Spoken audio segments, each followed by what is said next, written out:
Hello, everyone, and welcome to another live stream from Star Walking. Tonight, I am joined by Deb and Tom from Tomfoolery Cosplay. Welcome, guys. Thank you. Cheers, thank you. So, we've just come off Celebration. We've celebrating the 20th anniversary of Revenge of the Sith, and we've got a new TV show out on season 2 of Andor. Let's just dive straight into it, guys. We're just going to straight into it. I unfortunately did not get to go to Celebration, but you guys both did. Yep. How was it? Hectic. Do you want to go first, Deb? Yeah, hectic is a good word for it. It was crazy. I think I wish I had at the time appreciated how many people like Star Wars in one room at the same time, because there were so many people that I got stuck on the thought of, why are there so many people here, without realizing there are so many people here who love Star Wars just as much as I do, which is a cool Was it concept. Friday morning before midday? They said there was 75,000 people. Yeah, it was Something like that, crazy, yeah. but Saturday was worse.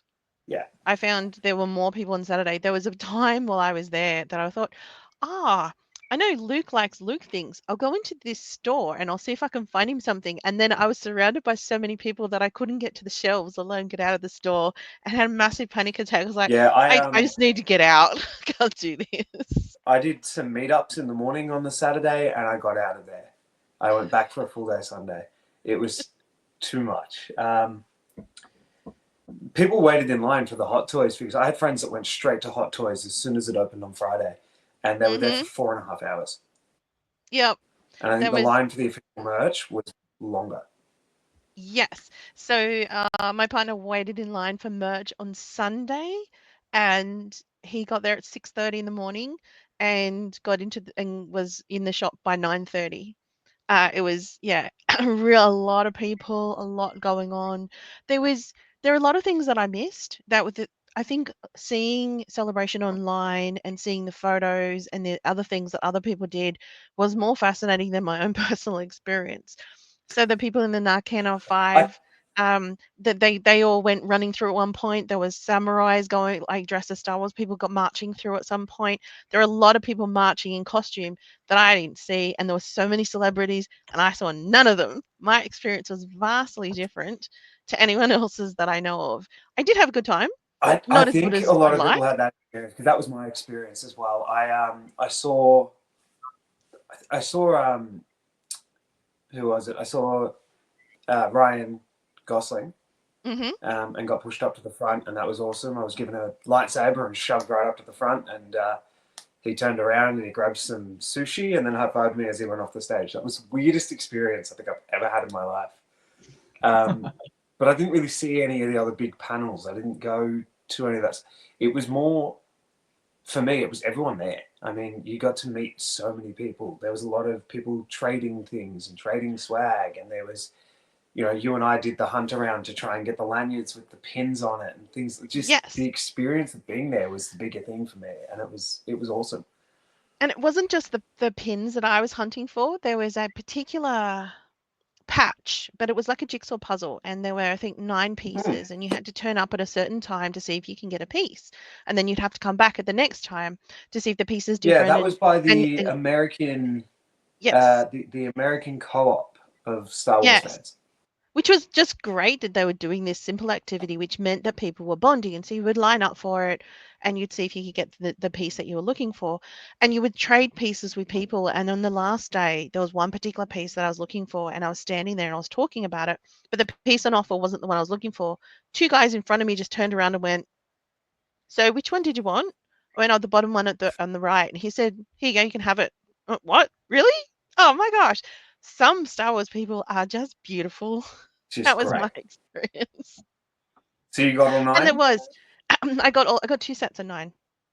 Oh, I got one set of the 9. I did successfully get one set of the 9. Nice. And the other thing that I ended up doing was I went to the collector's space, and they had a panel stage where you could sit and you could learn about. There was some people talking about the Lego. There was the guy that owns the Star Wars cafe in Japan. He was there. They talked about ceramics. They talked about different random Star Wars items that you can find in your home. I went to the. Oh, did you? I went to the. Did you know the ceramics one? ceramics. Yeah, the last one. Ah! Well, I was in those too. So they were quite fun to go to. And at the end, you got given a standee, which was this acrylic little case. So it looks like an old Star Wars box where you have a character in it, and it had an acrylic character that you can put either at the front or at the back, and it stands inside it. And there are 14 of them. And I collected 10 of the 14 from going to the panels or just turning up at the end and getting any that were left over. Unfortunately, I don't have all 14, and we've been looking up on eBay, and you can buy them for $200 is what people are selling them for. I'm like, oh, I don't know if I want to do that, Maybe but I not. do want the set. Yeah, there is a Facebook group of people trading, selling, and giving away some of the things you could get at Celebration. So it might be worth having a look. So we came home Because with I a was lot of hoping to stickers. find the rest of those pins for the lanyard. Yep. We didn't get all of those either. So we came home with a lot of stickers. Yeah, came home with patches, stickers, coins. We came home with posters, things that we'd bought from the merchandise store, and we had met a lot of people and talked to a lot of people. I didn't buy a single but just thing not the same. Oh, neither did I. Oh, did I? No, I bought things outside of Celebration. I didn't buy anything at Celebration, but I covered my floor and covered I don't know why everyone did it, but we covered the beds that we were staying in the hotels. Everyone covered their bed and the swag they got and took a photo. I did that. Yeah. I did that back in Celebration as well, yeah. While we're on the topic of Celebration though, like I know there's lots of things we can talk about while you guys were there. When I was at Celebration 6 back in 2012, I kind of did similar sort of things, but some of the news that everyone sort of got privy to at the end was the the new schedule of things that are coming out. So of course Andor was confirmed, Tales of the Underworld of course confirmed before then as well, but there was a few more bits and pieces that were released from Celebration. Was any of these a surprise to you guys? Tom? I don't think anything was a major surprise for me. I'm excited for Tales of the Underworld, to be honest. I did see the panel on that. Yep. I was at the live stage for that panel. That was really cool. The guy that does all the voices and all the different sounds and does Jawas and all sorts of stuff, he was talking about it, and that was wicked. I mean, we knew Ahsoka was coming. We knew some of the movies were coming. The Ryan Gosling thing I didn't expect. And when I rocked up to that stage, it was the first time rocking up, and they just went, Ryan Gosling. And I went, huh? Like, why? So that was interesting. And Sigourney Weaver. Just have to sort of do a bit of a shout out. A couple of people watching us, Dave Hoover, and also Lee Thompson. Welcome. If any topic that we're talking about at the moment, chuck your thoughts and comments in the live trap. We'll hopefully get to your questions soon. So, Deb, was there anything that was a surprise to you on this list? Everything's a surprise because I haven't even looked at the list. I didn't hear any of the announcements at Celebration. Missed every single one of them. So I had no clue until I'd get back to my hotel and then go on Facebook to learn anything. Well, fair enough. Anyway. Yeah, now the on and off, backwards and forwards with these movies and bits and pieces. The fact that they've officially announced a release date, May 26, 2027 for Star Wars Starfighter is ambitious because they have had multiple movies in the past announced at celebrations that have just not eventuated to anything. So I'm pretty confident they're going to make it based on that commitment, which is kind of exciting. What they said while we were there was that it is in pre-production. They're actually starting to film. So they're in filming mode now. And I was like, oh, that's I'm a little bit cynical though. It's a long list and it's a lot to commit to. And I'm going to get excited when things are actually ready to be watched. Or when we start seeing spoilers, that would be, or behind the scenes photos where people go, we've seen them. They've actually been filming this here. Look, here's a photo of it. Then I might get a little bit more excited. But right now I'm hesitant. Okay. Well, it's true because they've got a bit of a history of announcing something and then just hiding it and making it disappear. and never talking about it again. So hopefully, with what they've got on this list at the moment, it's all going to come to fruition. But something that did happen, and everyone's really, I don't know, there's a bit of a odd buzz about this, with the 20th anniversary of Revenge of the Sith being this year. So I know there's been a lot of love with Hayden Christensen lately because of his appearance in Ahsoka, and everyone's sharing their love and for his character and all that. But did anyone go to the cinemas and watch this? I haven't. I was asked to go yesterday. You didn't go? And I sort of went, look, sorry, Deb. I was asked to go, and I went, look, having a small child and my partner and both of them having not been well, I was like, I don't need to go watch it in the cinemas. I'm better off staying at home at the minute. I did, however, sit down and watch it at home with my 3-year-old. And she watched the whole thing and just kept getting excited every time Yoda was on the screen. So that was my way of celebrating it. That's awesome. I haven't, for the same reason of being sick, but my daughter did go, and she saw the Hayden Christensen message. And I believe Luke, you would have seen that.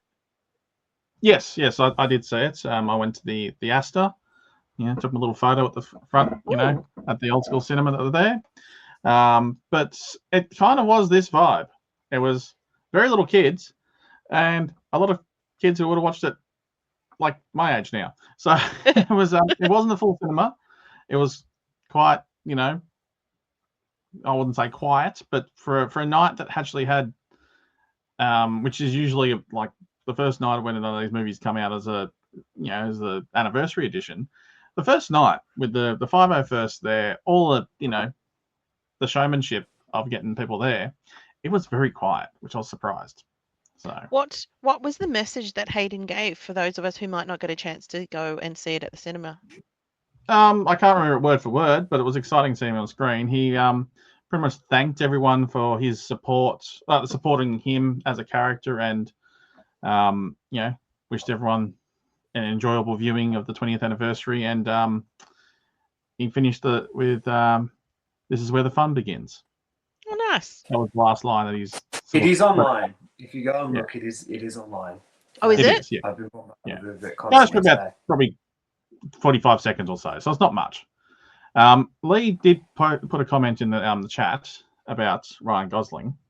I was perplexed by Ryan Gosling. Star Wars hasn't really been known to adding major movie stars to the projects, not top tier ones like him, which it's kind of that is probably, it's like, okay, yeah, they got Sigourney Weaver in the Mando Grogu movie, but like, she's known for this sort of type of movie. She does sci-fi epics all the time. And she just cameos here and there in other films because of, her sort of status in that sort of field. But Ryan Gosling, you're right. He's he's done Blade Runner, the new one. But it's like, is he going to be a draw card for a new audience? And is that why they're targeting him? That's my thoughts. My thoughts go to, I'm pretty sure I've seen people doing a crossover cosplay of Barbie and Ken as a stormtrooper or a Star Wars character, and that has come to fruition kind of now, so that's kind of funny. Yep. I don't know. I was thrown as well. When he walked out, I sort of went, I don't get it. I didn't get it. And then they were explaining the movie and they were explaining things, and I just went, you've just paid him for his face. Like, you're just wanting Ryan Gosling to bring the Ryan Gosling audience across. And I'm interested to see it, but I don't know if I can separate him in it. And I mean, Lee's right. There's a lot of the biggest stars we know from the Star Wars world that we know from Star Wars. They were introduced to us through Star Wars. Even Pedro Pascal, we knew from some things like Game of Thrones and other stuff, but he made his mark in Star Wars eventually to a whole new audience. Ryan Gosling has an audience. Everyone knows who Ryan Gosling is. He's already bringing the energy. He doesn't need a What if he just really likes Star Wars himself, and that's his does. Dream? That was one thing they noted straight away. His mum sent in, and I kid you not, his mum sent in a photo into the thing supposedly without him knowing, of his Star Wars bed sheets when he was 5 years of age. That's adorable. So That's cool. and he Very is cool. just a big fan. He was wearing stuff that was like small references that most people don't get, and he was doing things that, and it was at the side of the thing that he screamed out, I was dressed as a Tusken, and he got excited about the Tusken, and he called it a Tusken, not a Sandman, not a Sand Trooper, which I get a lot. He went, oh, Tusken, and I went, all right, this guy actually likes Star Wars. So maybe that's the thing, is it's not just that he's a major star, it's that this is one of his goals. Yeah. Yeah. Possible. Like, It's we ours. just don't I mean, know. It's everyone's. gonna be interesting. I mean, We'd all love So- to be in Star Wars, so you know. So we talk about celebration, we talk about the 20th anniversary, but tonight is specifically about one thing, and that's Andor. So Can I just Deb. can you go back to that picture of the posters? Of the two different posters for Revenge of the Sith. Yeah. I just wanted to say One second. how amazing the second poster is. I think it is. The artwork is great. it's pretty. Oh yeah. Yeah. Again, though, I think that's targeted to an older audience. That's targeted to It us, is. the people that know it, the people that enjoy it. You wouldn't get a younger audience in on that poster. No. Oh, definitely not. I have that poster. That's one thing I got from just before we Celebration get was the poster. on the main topic, Andor, I'm just warning everyone, if you haven't watched the first 3 episodes, spoilers will be discussed, and we will be doing a bit of a deep dive. Positive, negative, everything in between. And we want your thoughts as well. So if you're in the live stream or have comments afterwards when you're watching, tell us what you think, good or bad. So we've got Andor. Mm-hmm. What are we thinking, guys? I'm going to let Deb go I'll first open it because to you. I've got a lot to say on this. What do I think of Cassian or the first 3 episodes? First three Okay, episodes. all right. So What's your opening thought? One of the things we talked about in our lounge room yesterday was what would one word be to describe the first 3 episodes, and my word that I come up with was intrigue. I really, really, really like the way the writers have put together the director, in the sense of making sure that the emotions and their behaviors, the psychological traits of people, their characteristics and their experiences seem to align to what's going on. And I really am enjoying watching Andor for that reason. Like you see a person's response to something, it seems to be what I would expect how a person would respond, rather than awkward dialogue that we sometimes see in shows. And so intrigue is one of the things I liked, and the other word I would say is contrast, particularly in the last episode, the 3rd episode, with the wedding going on and Mon Mothma having her mental breakdown, in my opinion, and the chaos of a wedding versus the chaos of what Cassian and what Bix were going through and their own experiences happening at the same time, all aiming for the same goal, but their life experiences and the pathways that they have are completely contrast. That'll We'll do go for into me a bit now. more details soon about that end a little bit. But hey, Tom, what was your initial response to watching it? What was your thoughts? Look, I'm enjoying it. I always enjoy these sorts of things. Some of the shows, when they come out, the first episode or so, I go, this is a bit... But I keep watching and I get into it. Andor season 1, I really enjoyed. It took me a while to go back and watch it again, but I did recently. This, I'm enjoying for different reasons, but I'm questioning it constantly. I'm asking things about it. I'm going, why did they make this choice? Why did they do that? And I'm finding that I'm kind of torn apart in my like and dislike of it at the same time. Interesting. I'm kind of in a similar boat. Like, I chucked it on. The way I look at it is it's 4 movies in 4 weeks. It's that's pretty much what I'm watching, and it's 4 separate movies over 4 separate years. So I know Hoover's just stated that it's like, you know, the season start was more of an explosion. You just get straight into it, and I kind of agree. There was no explanation about why he was there, how he got put there, how that contact got made, all that sort of What's stuff. so special about that ship? Why did he need that exact interceptor? Who cares? Like, we don't know how it is sort of set up. Is it just an action sequence that we've seen? And I loved it. I thought the action sequence was brilliant. But it's like there was no setup where in season 1, yes, they were done in blocks of 3 episodes. There was a start, a middle, and an end in every 3 episodes. This just went straight to the middle, and the next 2 episodes were in. There was no start at all. But there was a start. They storylines said going. 1 year later. I 1 year later. That was it. I have a different opinion on it, because for me it made me think and consider what all the possibilities about why this person is here, who are these connections, how did this all come to play. Reminds me of how I first got introduced to Boba Fett. Who is this guy? Where does he come from? What is his background story? There's some mystery to it, and I'm intrigued, and I now want to play along, because maybe the next things will happen will answer my questions that I have from before. So I loved the idea that I wasn't fed the information. I had to think for myself. I loved it. Yeah. Well, we all like the opening sequence we probably saw online beforehand anyway. But do you guys know what the name of this ship's called? It's not just an interceptor. It's called something different. It's a TIE. Advanced? An Is it Avenger. advanced? Avenger. No, it was A something. Avenger. Yep. TIE Avenger. So it's like, you know, probably the most overpowered TIE fighter out there. Mhm. Like, it's got multiple different weapons. It's got a hyperdrive engine, and it can bounce off walls.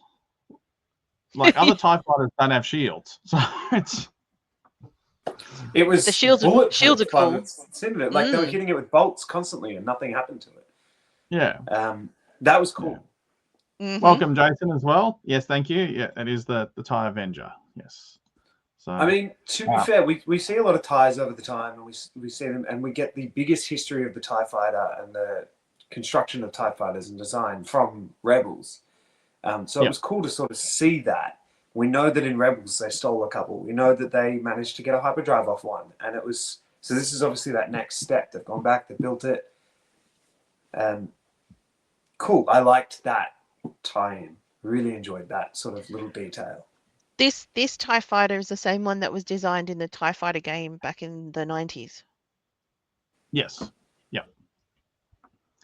Which had the and again, it's all that like clicking in all the external stuff into these little details that that you don't need to know to enjoy the show, but when you do know it, you go, that's cool. Yeah.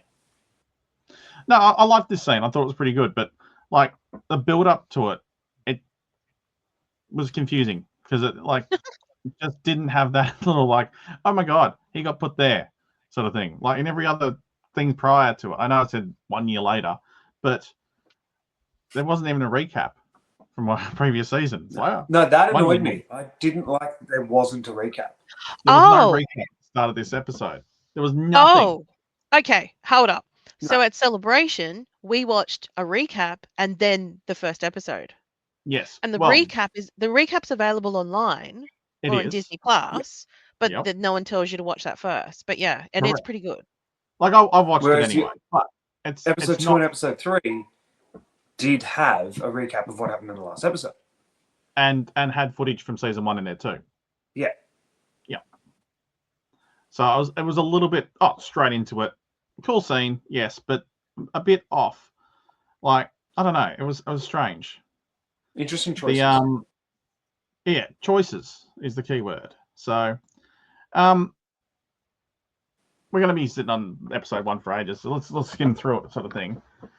So there like you mentioned light and dark, like the two sides sort of thing. Like there was contrasts before there. It was contrast visually as well as intensity as well, because anything that had to do with Andor in this first episode was dark and grey and black. Oh. There's very little light to it. Where anything to do with Mon Mothma was the sun was out.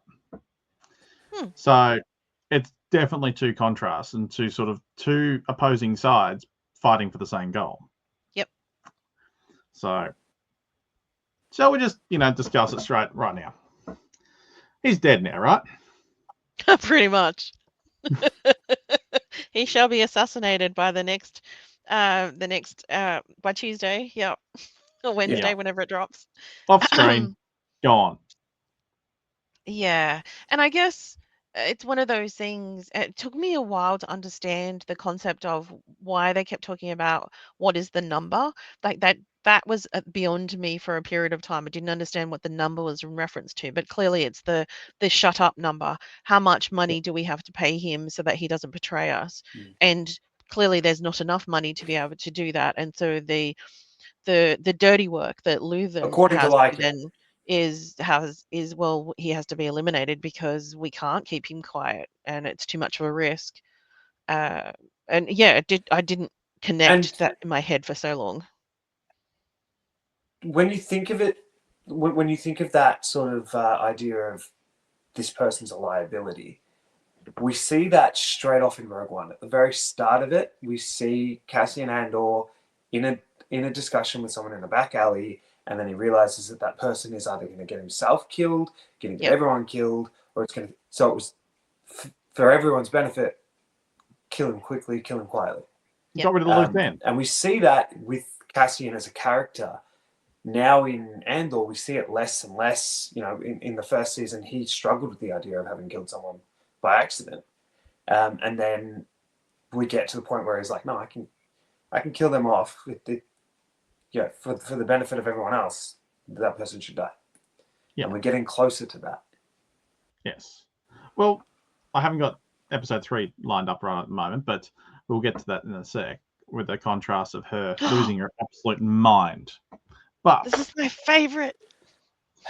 So I think Deb's got a bit of fangirling here for some reason. Why? Why is that, Deb? Krennic is the best. I just really like the way that he is portrayed. It's just such brilliant acting, and the concept of his sheer arrogance. My understanding is Krennic is someone who wasn't born to privilege. He had to work his way up to the top. He had to, manipulate his way to his position, and he has this level of control, but at the same time it's precarious because he's in the Empire, and at any point you could have that taken from you, but at his point he's at one of his highest, and I think it's just amazing. We've got this thing, I'm going to do it. I have information that you now have privilege to, and even the people above you don't have privilege to that information. Like, that's such power. That's amazing. You're right. He's the arrogance of. I wouldn't say it's not cockiness, but it's the character and his position of we're better than everyone else, and he's sharing that with you guys to make us all better. Tom, what do you think? I thought the amp up was really cool. I thought the intro of him being back in it and the build up was really awesome, and it was this is the people that are going to know about the Death Star and the plans and everything. And then it went, no, we all know about that. Everyone knows that's coming. We've promised that. No, you're the people that are getting the little bread and butter in the corner. I'm going to make you feel like you're important, but really, how important are you? The little propaganda war machine thing and those two guys hopping up with all the energy. You don't see that with a lot of Imperials. You see the Daedra, you see the people that are stiff and cardboardy, and in the original films were portraying a particular event of our actual history and type of people. To see these guys all excited about spinning some story about spiders, I was like, these guys need a Valium. Like, they need to calm down. It was. But it was a good example of how meetings are run. How you have a person in charge, and then they've gone, right, share your bit so I don't have to bother talking because you've got this bit information, and then I'm going to play people around and we're going to brainstorm, we're going to come up with a solution. And oh my gosh, when they started putting the Gorman spiders and the fibers, the silkwork that they create, it's like an ad. You don't see advertisements in Star Wars. I was like, what is going on? It was Cool. strange, but it made sense, and it's like it's It's like well this done. little It made council sense of later people who are when just they went into the detail of it and they did. explained what the purpose was. It made sense. At first, you were like, "The hell am I watching?" Yeah. Exactly. What is going on? Yes. Wow. Like it was okay. Yeah, it made sense after you watched it, but like, why are you watching it? It's like, well, we're watching this propaganda thing, and then they're talking about destroying a planet to get material, and it's completely relocating how many million people just because they need a certain Relocating material. or not relocating. Whatever was easiest. Moving them out of the way. Yes. Well, that was the whole discussion, wasn't it? It was the whole, pretty much. We could relocate them, but we don't think that's going to work. So we're going to turn everyone against them. And then when we kill them, people are going to applaud us for it. We're heroes. Yeah. It's all about that lovely propaganda. There's a few comments in the chat as well about that propaganda sort of, you know. Yes. Yeah, it's here we go. Here's one from Lee. Reminded me of the Join the Emperor propaganda video playing in the Solo video. Yes. Yep. So, as we move on to episode 2, there's a lot more to and fro with what was it? Mon Mothma, Luthen, and was it Tay or Trey? Tay. Tay. Yeah. Tay. Yeah, that little trio, and more wedding stuff, which, like Tom said before this live stream, we've learnt a lot more about Chandrilan's culture than what we really planned on during Andor. I liked that. I mean, people talk about the prequels and learning about all the politics of the galaxy that they didn't need to know. I did not need to know that many details of the culture of Chandrila. I'm sorry. Like, I enjoyed it though. I'm getting ahead. I'm getting into episode 3 now, but the speeches and things of I almost jumped on today and said the whole, thing that they were saying, like the launcher, the cheers thing that they said. But there were so many parts to it, I forgot it by the time they finished the speech. The fact that they had to go to the mountain, that you the gift giving, the fact that your wedding takes over 3 or 4 days, it's an interesting concept. It's the arranged marriages, marriage for power, and that power and influence is so important on Chandrila. I mean, it's probably important everywhere, but significantly so. The way that the ruling families work. I'd be interested to know what the poor families live like on Chandrila, because we know what their aristocracy lives like and what their culture is like, but we don't know what the working class is like. It's true. With you're contrasting that like frivolous, rich, extravagance with sort of this at the same time, and this is sort of like on that other side of that coin, almost those people who are the working force are they having to work for the Empire, and this guy, he got a promotion.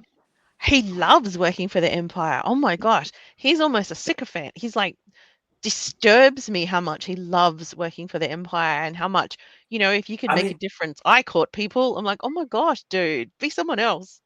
If you want to talk about contrasting characters, his jump from being the low, pushed down, weak person, which he still is, but in the first season, to now he's proud of being there. He's proud of having done what he did to be able to get his promotion. It wasn't like stepping over people like we see in things. It was catching people out. It was catching out, a cabal, as he puts it, of people stealing things from the Empire. He's proud of where he is. I struggled with it because I know that the people that he's caught are people who are trying to build the rebellion, and so my sympathies were to the people who he caught, like who got caught out by him. I'm like, dude, don't work so hard. Yeah. No, it's true. It's like it does show his sort of growth as a character. I sort of moved on from that episode on my shots anyway, but the him is it a loving relationship or a convenience relationship with what's her name? Again, Phaedra. I want to see the lead up. Phaedra. I Yes. want to see the lead up. We saw her interview him in season 1. We saw that little bit of a conflict between them where she went, you know what, you're not a bad person. It was an interview in a room. She was interrogating him as part of her job as the ISB. How the hell are they now sharing an apartment? And I imagine it's her I want to apartment. see more of that. Well, I think it's more of a convenience thing than anything. I think maybe it's hard because I was going to say maybe she sees something in him that she's missing in her life, but I also get the feeling that she doesn't know what she's missing, so she wouldn't know it if it slapped her in the face after hearing her story about growing up in an imperial kindergarten with no basically foster care, really. And like a foster home is essentially what she grew up in without any real connections to people, which is, I guess, what they're trying to explain about why she's so cold and doesn't connect well with people. But she does have communication skills, clearly, and she's an intelligent woman. We can see that from all of her interactions. But she is a little bit socially awkward, I think. And so is he. So maybe there is an appeal and they But I just think don't she's found know. someone else that's socially awkward and she sees herself in him. Maybe. You know, she grew up without direct parents, but he had no father and he had a mother that was abusive and, you know, treated him like a project than anything. So I think she sees in him that she can connect. Yeah. No, you're right. And she put his mum in her place. Which the best. I loved that. I loved that so brilliant. much. That was one scene I did rewind and watch again because I didn't actually fully hear what she said the first time, and I'm like, all right, I gotta watch this because the mum's demeanor changed from da di da di da to cowering back in her chair to go, all right, I'm not in control here, and it was very intense. And I mean, Daedra showed that she has control, but she also, in a sense, showed that she actually gives a damn about him. If she didn't care about him at all, she wouldn't have done that. We also saw her smile, and it was because she was talking to him when she was getting dressed or whatever she was doing. We actually saw her smile. You don't normally see her smile, but in her interactions with him, she smiled. And I think she understands about his mother and what his mother is like, because I imagine she's come across those people all her life and had to fight against them. Oh yeah, definitely. Yeah. So as we go through this episode, we have a bit of a the Imperials are doing the checks at the farm, the mining planet. I'm not going to show the content there because it's pretty, I would say, adult, but it is very how would you say, controversial to put this in a Disney show. The fact that they went there, and I was actually impressed with it. The fact that they did it, not the fact that they showed what they were trying to do on the screen. Trying to word it correctly. I can, definitely. I don't think I've realised that Disney they actually hadn't put done the that detail before. into making that scene more impactful. Yes. Yeah. The fact that behavior exists within people who have power and that they have portrayed it in a way that was appropriate because it wasn't over the top. Ideally, some people would feel a little uncomfortable because of their own personal experiences, but they did it, I think, delicately enough that you understood what the point was. You understood his intentions.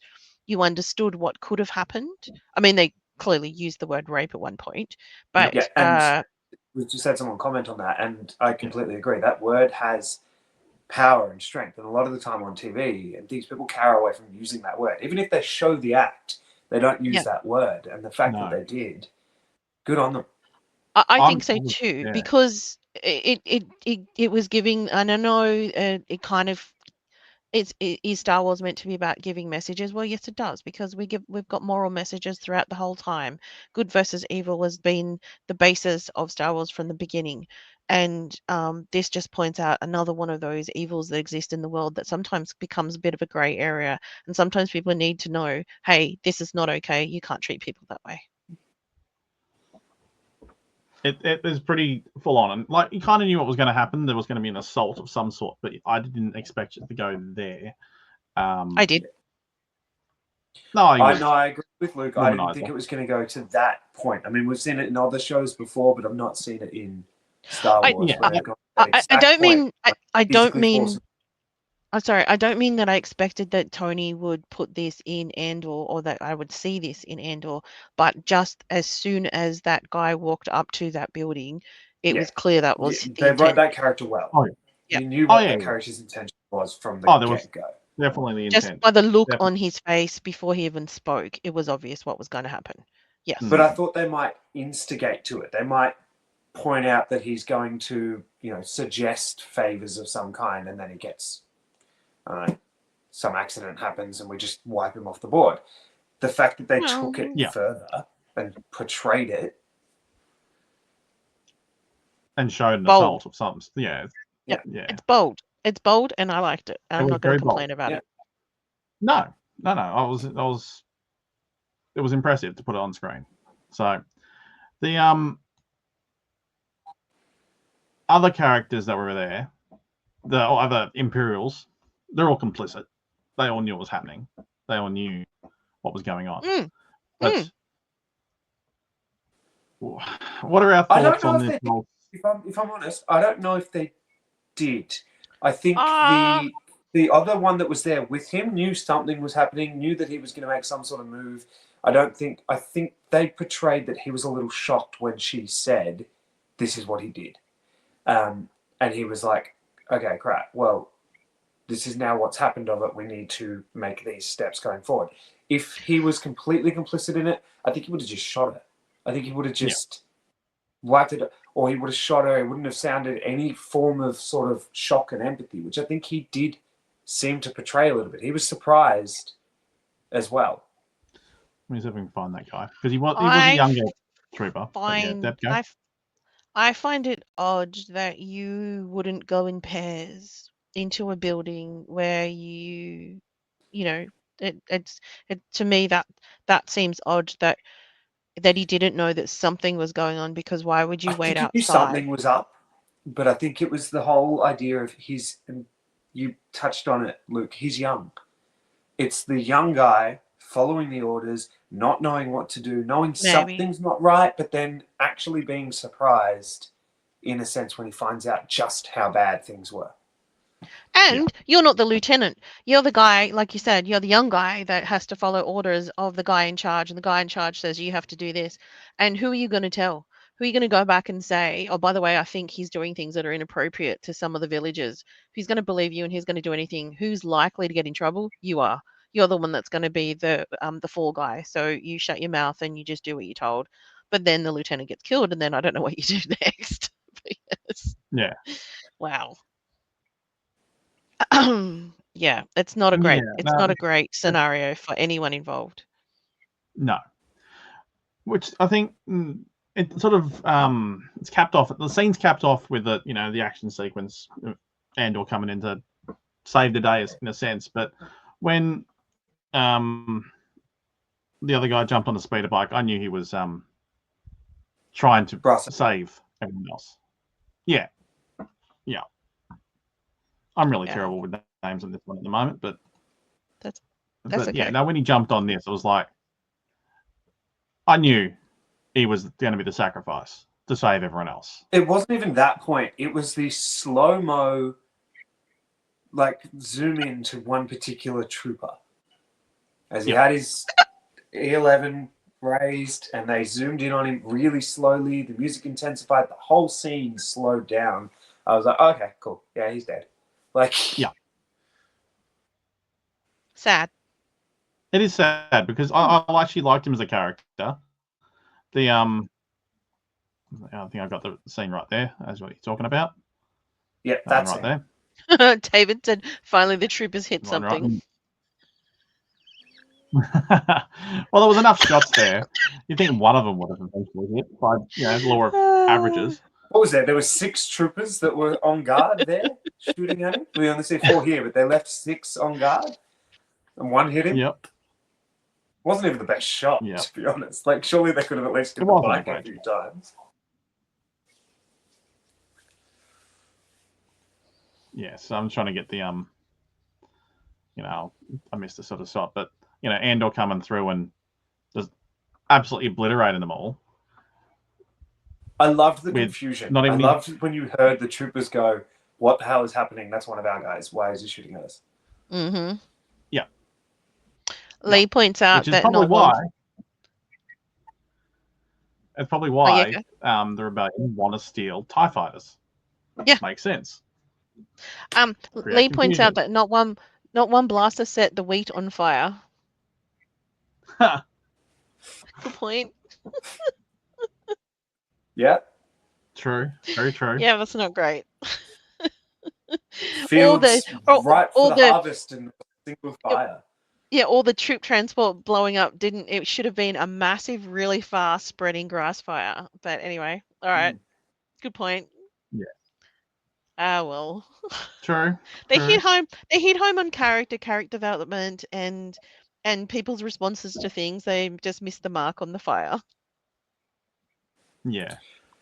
Now you say they hit home on me of that development, and Luke knows how I sort of feel. I don't think they've hit home on character development in Andor, to be honest. I think the characters have gone backwards from what we know of them. And Luke and I had a very quick discussion about it before.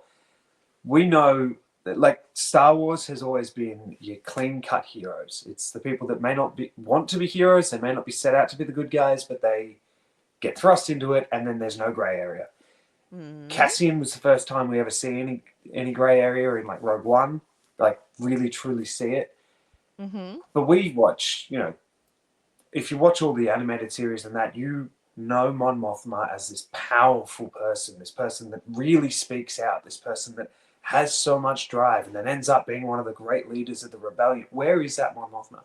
Why have we gone backwards to someone that is cowering, to someone that is really hiding in the shadows? Now, I get that, but we don't get to see her standing up in front of she's meant to be known for standing up in the Senate, screaming out. I want to see her barking at people in the Senate, even just once. I want to see that power of her, not this person that is scared.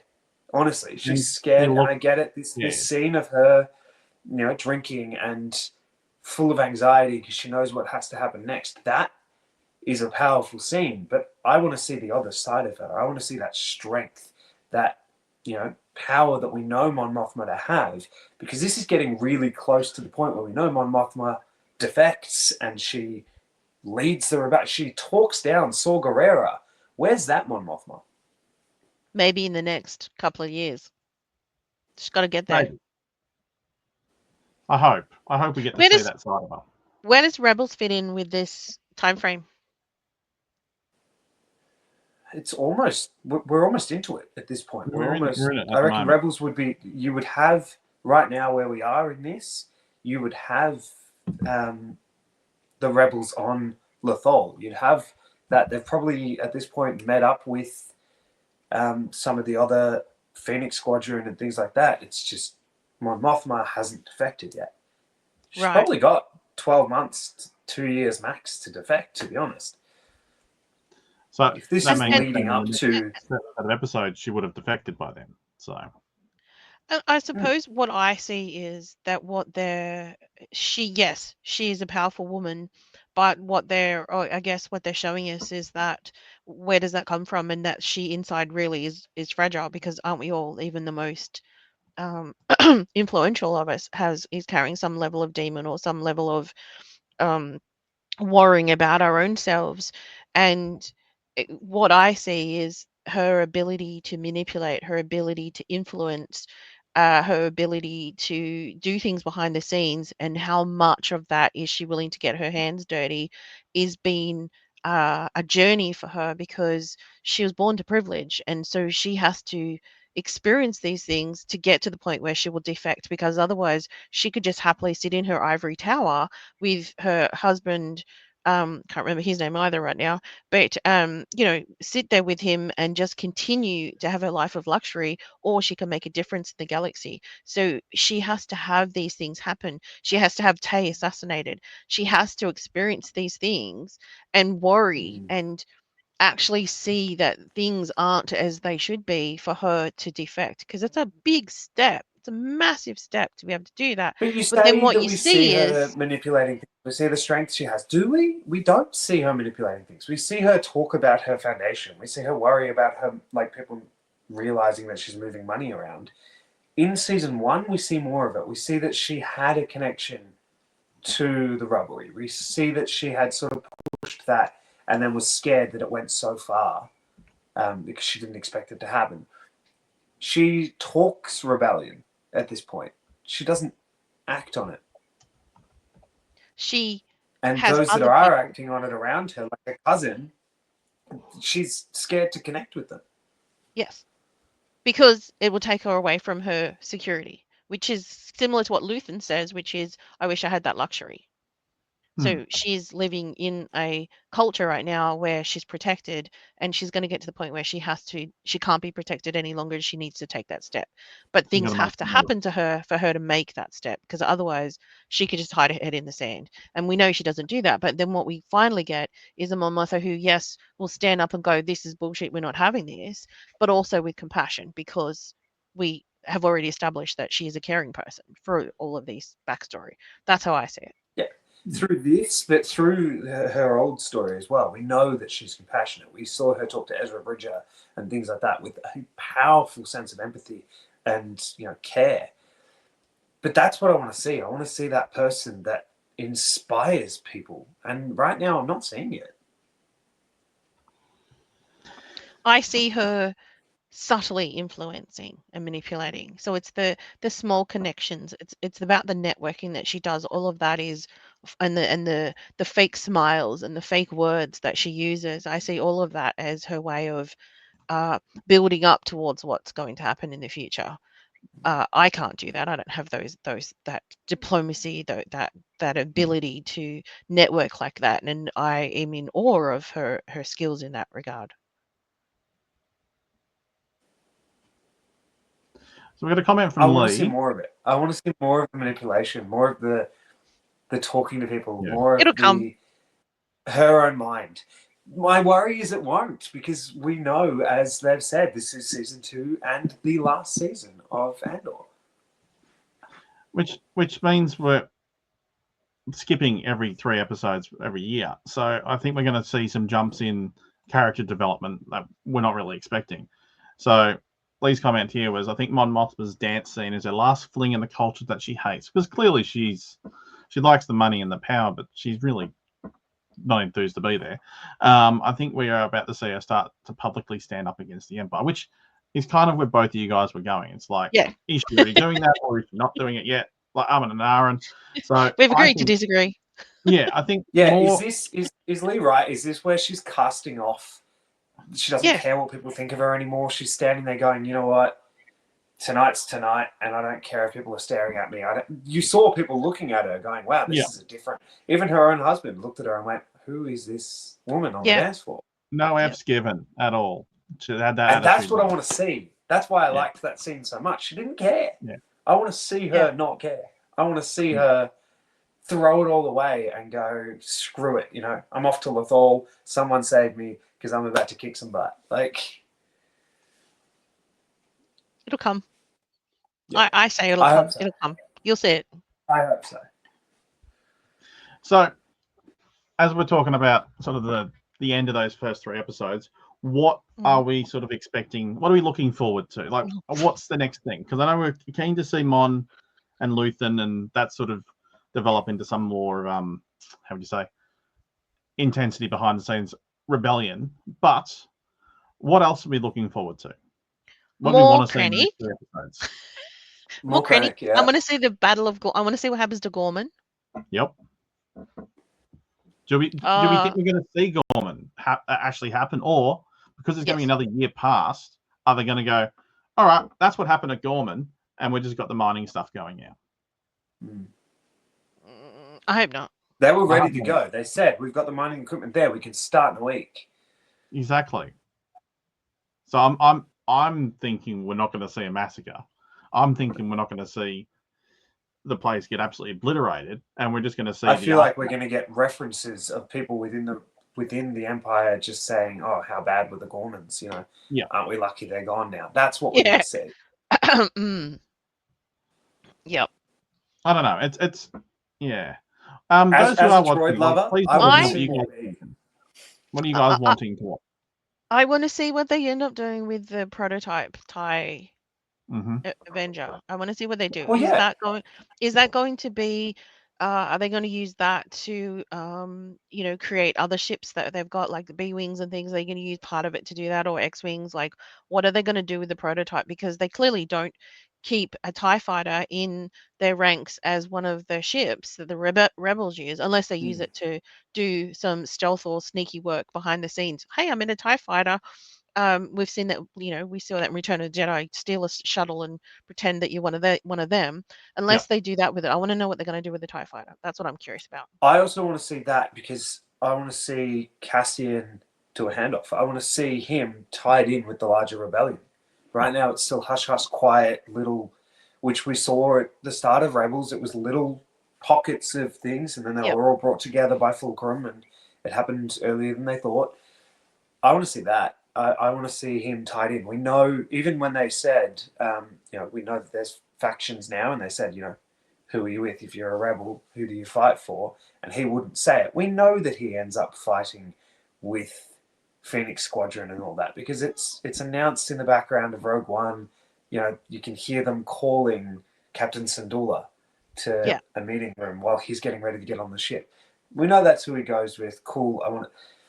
I want to see more tie into that movie. I want to see him find his new droid. I want to know what happens to poor B, and where B is in Rogue One. And I care more about the droid than I do the people. To be honest, he's got friends and stuff, but they're gone. What happens to B? It's interesting. One of the theories so far.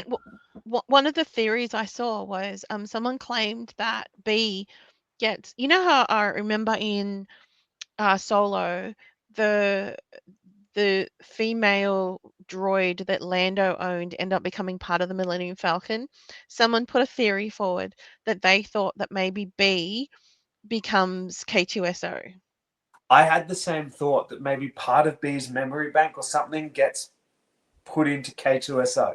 We know that K2SO had to be reprogrammed. We know that his memory and things were manipulated. Maybe that's how Cassian did it. Maybe. So that's what I'd like to see in the next couple episodes. K2SO. Yeah, me too. Gets it. And I'd like to. I don't want to see K2SO on the last episode of the series, and that's it. I want to see it in episode 4 or episode 5, and we get more K2SO for the rest of the season. The early we get to see him. I want to know how he ends up with K2SO. How did he decide? Screw it, I'm going to take an Imperial droid and reprogram it. And now it's my best mate. And how does he do it in a way that he's safe? Because we saw how he got captured and how strong those droids are from the last season when he got captured. You can't fight that off. There's no way. So what happens for that to take place? No, it'll be interesting to see. Yes. So those who are watching at home live, and who watch this back later, what do you guys think we're going to be seeing in the next episode? We know the end goal. We know this is the final season. We know somehow it gets to the very last episode, probably 5 minutes before Rogue One. But how are we going to get there? What are we going to see? And what are you guys looking forward to? Is the main thing. So we do have a few events coming up. Deb, you've got something up in New South Wales next weekend. Yes. So May the 4th, we will be at Ingleburn RSL. I was just doing some planning on what that was going to look like. It's a general meeting, but we're gonna. I'm announcing this now, but I haven't asked the team to do it yet. But anyway, the idea is have some people in cosplaying costumes so people can come and get photos. We've got some giveaways. We'll have the usual trivia and a bit of an auction, and we'll be discussing further Andor, etc. During the meeting. So that's the plan for next Sunday. Amazing. And then after that, if you're already at Ingleburn, by all means, join us here live. We'll have another discussion for next week's episodes of Andor. Those who can looking at the screen, we do have a few more events coming up too. June 21st and August 16th for Skyforce in Victoria, but also August 31st and November 9th for New South Wales. And there will be other events coming up soon. So stay tuned and keep on tabs on the socials and on the website. But yeah, out of 10, guys. So far, like we always have this discussion, out of 10. I know the Rotten Tomatoes score has been amazing for Andor season 1 and so far for season 2. But for the first 3 episodes, out of 10, what are you thinking? I don't want to do this. I don't normally give a high score because I always want room for improvement, but I'm giving it a 9.5. My argument, I know it's pretty friggin' high score. And the reason is because I've really enjoyed the intrigue. I really enjoyed having to think about what things mean. And I sat there, I've watched it twice now. I think I've watched the first episode 3 times, once subliminally because I fell asleep because I was so sick and tired. But it was still on, and I'm pretty sure it sunk in my brain. But anyway, so I've watched it a few times already, not because I was going to be chatting about it, but because I actually enjoyed it. And to the extent that I didn't think about my phone, I didn't think about food, I didn't think about anything. I just binged and had a great time. So that's my reason for giving it such a good score. I was very impressed. I still am very impressed with it. I'd watch it again and again. This is so far to me the best series that they've put together. Tom, your thoughts? And be honest. Deb clearly has been too, so I liked it more than Tom. Yeah, I get where you're coming from, Deb, but I'm on a 7 only because I gave season 1 like a 5 or 6 until I rewatched it, and it took me a while to rewatch it. I didn't love it off the bat. I mean, there are some series that I don't.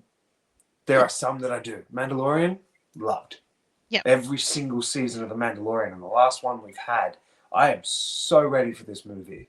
I love The Mandalorian, and I'm not going to compare it to that because it's a different show. It's different. But you know, even just sitting and watching Skeleton Crew recently, the first episode had me perplexed of Skeleton Crew. I was like, what is going on? Why are we at like high schools? Why are we in this thing that just looks like Earth? You know, we've got roads and school buses, and I don't get it. And then they explained a long way down the line, but that had me intrigued. That had me going, what the hell am I watching? And then I watched season 2 and I forgot about that. And I went, episode 2, and I forgot about that. And I went, I'm just watching this show and enjoying it now. I haven't got that with Andor yet. I haven't got it. Really? I've got it more with season 2 than I did season 1. I'm enjoying it more, but I agree. I was thrown by the start when there was no recap. I was thrown by the start where there was no lead in. It was just, all right, he's full on in the rebellion now. Somehow he's gotten into a TIE fighter test flight and he's weaseled his way in there. I want to see more of that and understand that more. And he couldn't fly to save himself. No. Well, there's no instructions. So I readable don't words. Get it. Some of the decisions they're making on this show, I'm sitting there going, look, I'm enjoying it as a show, but I have been more easily distracted than you were, Deb. I had to go back and rewind it a couple of times because I got distracted. I went and made a cup of tea. I went and did something else. I picked up my phone. I started printing stuff. It didn't get me so tied into it that I couldn't be distracted, to be honest.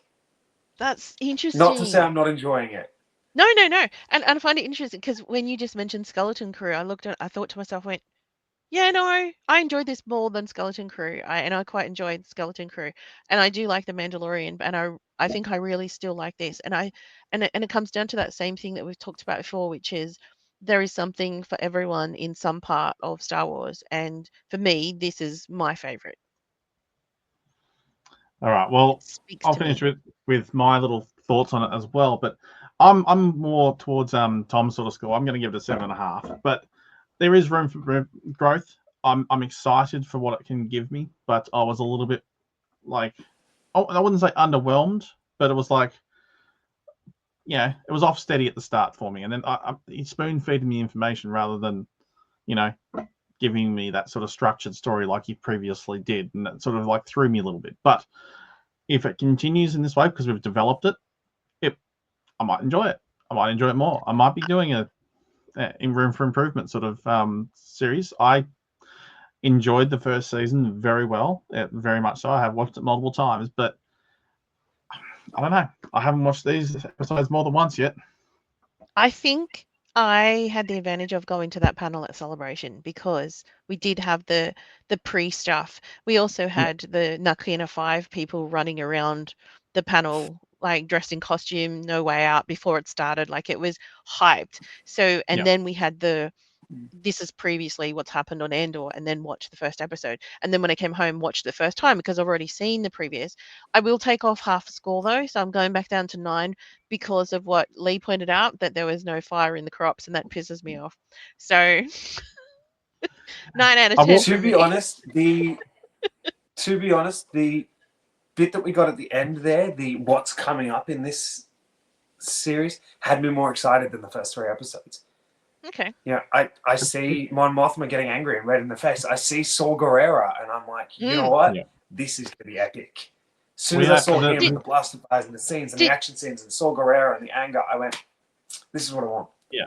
Did you get excited that they were on Yavin? Yeah. That I was like, what?